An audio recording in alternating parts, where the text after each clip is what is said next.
Hello, creative friends. For the Holiday Art Challenge, I have switched gears a little bit and got some polymer clay, which starts out as kind of firm little bricks of clay, but with kneading and working the clay, it becomes soft and pliable so that you can mold and sculpt it into different shapes. When I saw the notification from Dina Tollefson about this latest art challenge of hers, as I usually do, immediately was trying to think of a way to use a dog as a subject for the challenge. And it's been years, but I have made these little polymer clay dogs, this type of thing before. And so that was what I decided to do for this challenge. I just made these yesterday and today. And until they're baked in the oven, they just bake in a home oven. And until they're baked, everything is still soft and flexible. So don't want to be moving things around too much. But here are some video clips of the process of making these. There are different brands of polymer clay. The one that I happen to use for this project is Sculpey, Sculpey 3. And I think there's different formulations. Some, like the original Sculpey, I think might be a little bit more firm, and Sculpey 3 is a little softer. But as you can see, I got kind of a variety pack with different colors, and then a couple of extra packets of green, so that I would have more green for the Christmas tree. So basically you take the Sculpey from the package. It's pretty firm, as I mentioned, and so to get it workable is just a matter of kneading it by hand. As you can see, it's kind of crumbly, will break apart easily to start with, but by kneading it, rolling it between your hands, warms it up and softens it up so that it's workable. To do the Christmas tree, I drew a circle on a piece of parchment paper that I put on my drawing board to keep things clean. Rolled out a thinner tube, I guess you could call it, of the green clay to put in a circle and have as the base of the Christmas tree. So by having the circle to start with, I was hoping to keep the Christmas tree at least starting out with a nice shape. So just worked on rolling out this little noodle or snake of the green clay, got it to a size that was workable. I didn't want it to be too thick, but also not too thin, so that the bottom layer of the little branches would have something to sit on and start off with a good base to the tree. Each little branch of the tree started out as a round ball, kind of between the size of a big pea or a small grape. Those I then flattened into kind of a oval teardrop shape and pressed a line down the middle and then diagonal lines coming off of that to give the look of fir needles on a branch. Making the Christmas tree was just a matter of row upon row, or layer on top of layer of these little branches, and with each layer offsetting it just a little bit closer to the center of the circle, so that the diameter of each circle was smaller, and so it would end up being that conical shape of an evergreen tree. About every other layer or so, I added a ring of clay similar to the start of the tree, so that it would help build up the height of the tree a little faster. Here I've got about 5 or 6 layers built up of the tree.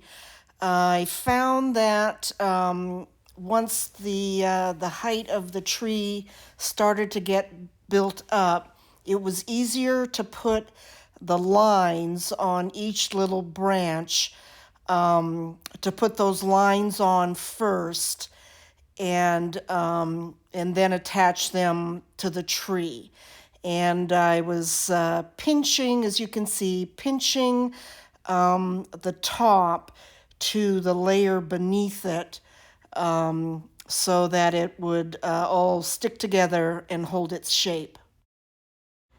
Here I'm finally starting to get close to the top of the tree, and just continuing as before, making a kind of flattened teardrop shape, putting a line down the center of the branch, and then diagonal lines on either side. And as you can see, I found out what worked best for this was just a nail file, a metal nail file. So again, kind of an oval teardrop shape, center line, diagonal lines, and sometimes had to put the center line back in, and then pinch, kind of elongate the teardrop shape so that I can kind of put a little bit of a wrap around the top of the layer below, and pinch it so that it all sticks together. And as I got close to the top of the tree and the opening got smaller and smaller, too small for my finger to fit in the opening there, I had to use one of the little sculpting tools that I got to kind of smush those pieces of clay together. And so that worked pretty well, and almost done with the tree here. Finally, I'm at the last 2 or 3 layers at the top of the tree, and am at this point being more careful with the very top of that teardrop shape, since it's going to show. It's not going to be covered up by a layer on top of it. And as you can see, was having trouble getting these layers to stick to the one below it, since I couldn't get in there and pinch. So I used this old dental tool to poke through the layers, and kind of like stitching them together so they would attach to the one below it. So that worked out pretty good.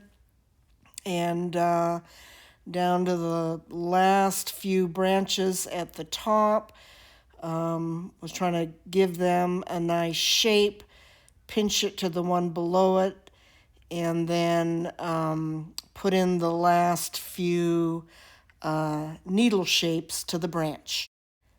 And ta-da! Now we have a little Christmas tree, and on to the ornaments.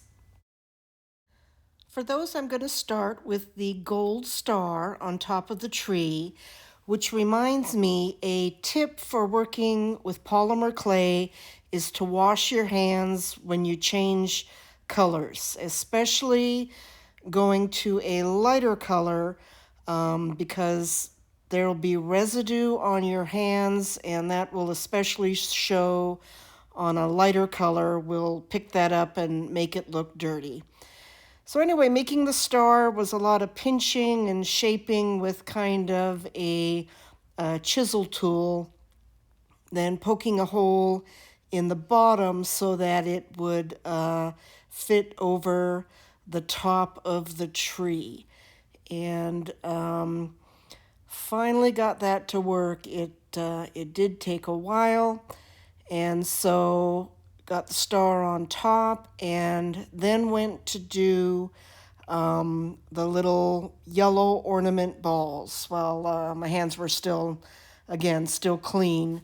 And so for that, rolled out a kind of a thin snake and chopped up like little beads of the yellow, rolled them into small balls, and started attaching them to the tree. Had to push just a little bit to get them to stick to the branches.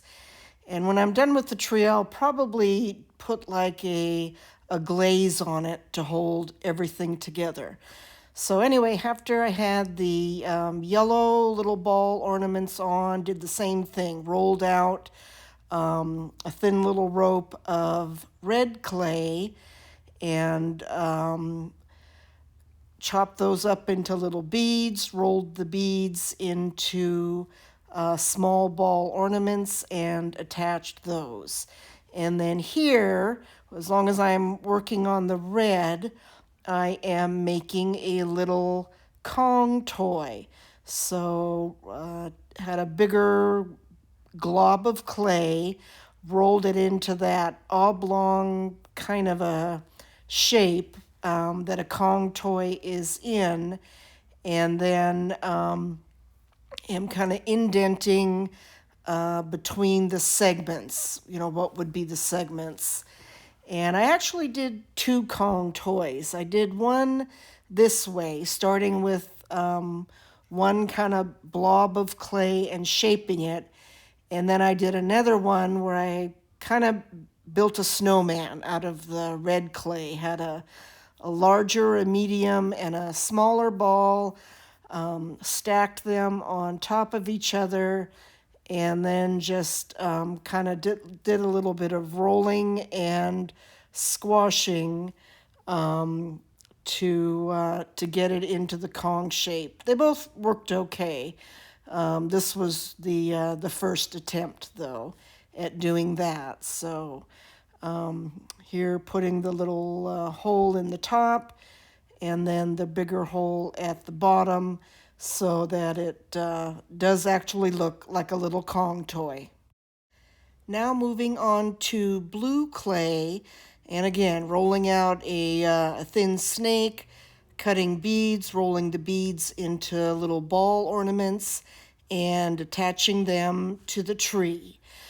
The next toy that I'm going to make is the little knotted rope tug toy, and so I roll out thin snakes of yellow, red, blue, and white, make them all about the same length, twist them together so it has that look of a rope tug toy, and then you can't actually tie it into a knot, or at least I can't.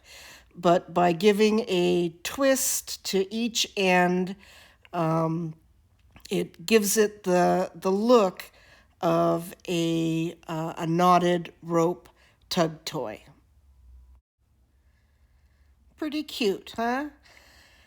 All right, next is going to be a ball. And so I actually did not keep the white clay clean. The day was really moving on, and so I needed to get this done and try and make the deadline for the video.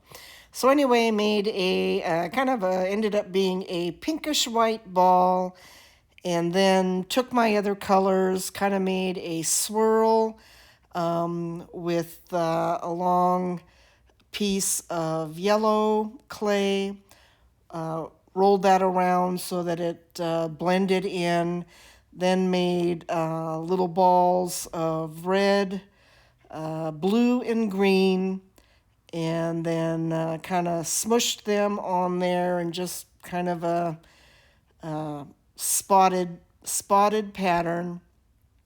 And then by rolling that around between my hands, got the colors to kind of blend together, and made just a little ball toy for the dog. The last toy I made was like a bone, like a dog biscuit. And I mixed several colors of clay together, a little bit of brown, a little bit of a peach color, a little white, a little yellow, and all blended together, came up with this color, and then just shaped a bone out of it. And finally, onto the little dog figurine. It was also a blend of different color clays, a dark brown, a tan, a little bit of yellow, a little bit of white, all kneaded together repeatedly until it was this medium brown color.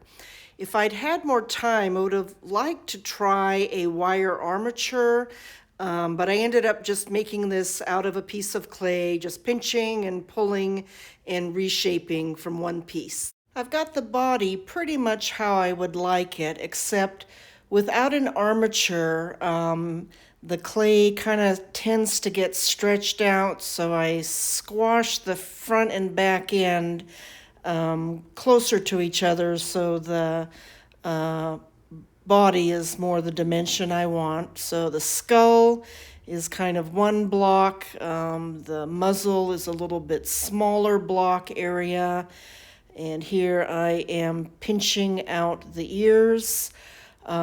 This little tool set that I got really came in handy. They're flattening out the skull between the ears, and then this ball tip on one of the tools, helping to make the inside ear area concave.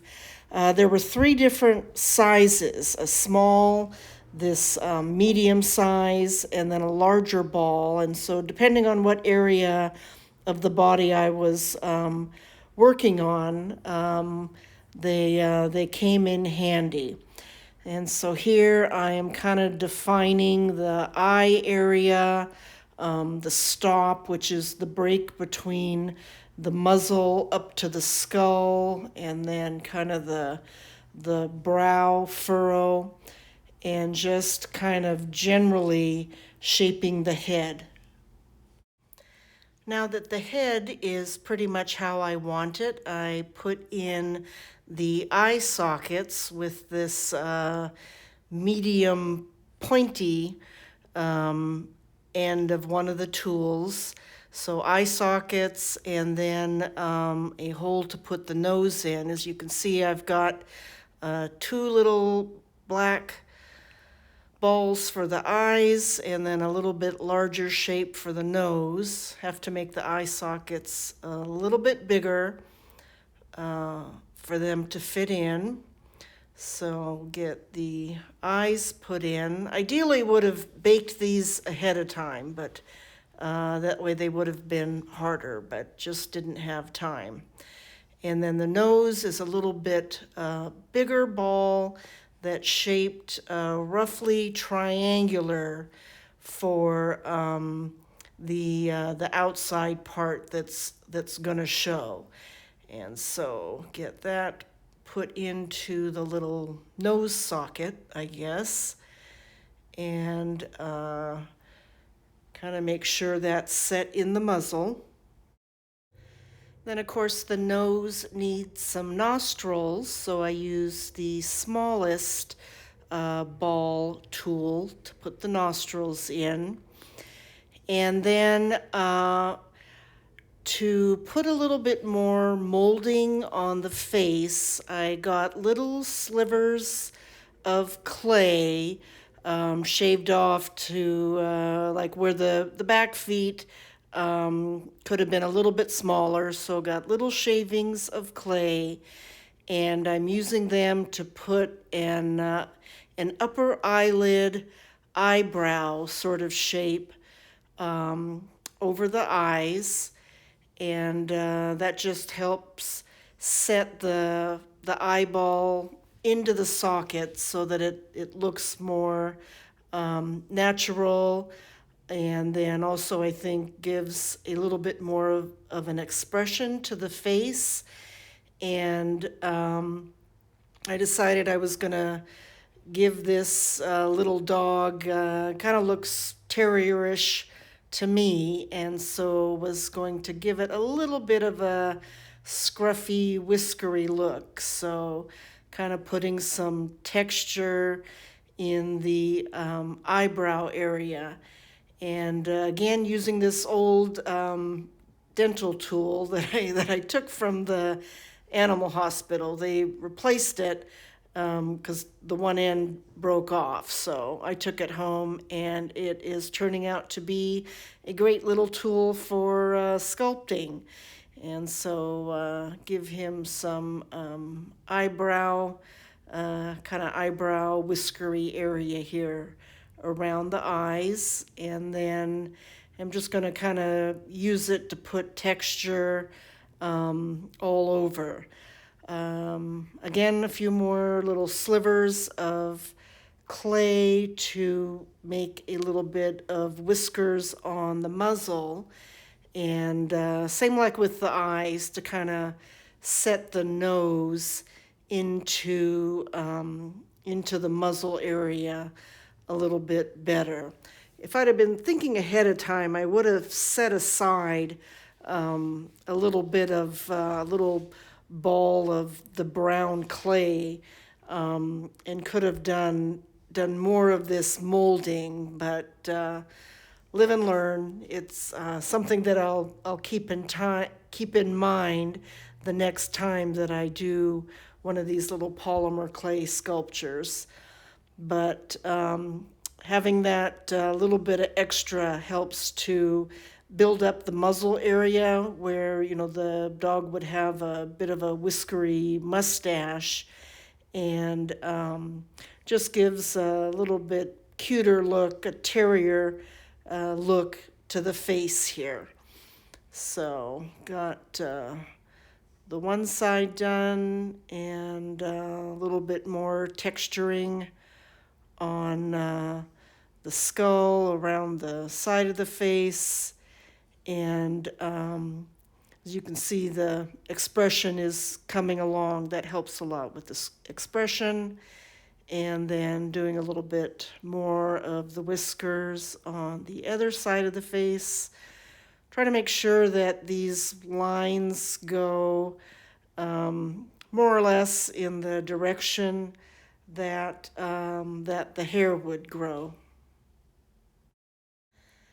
A few more final touches to the face here, and I think it's looking pretty cute, giving it a scruffy terrier sort of expression.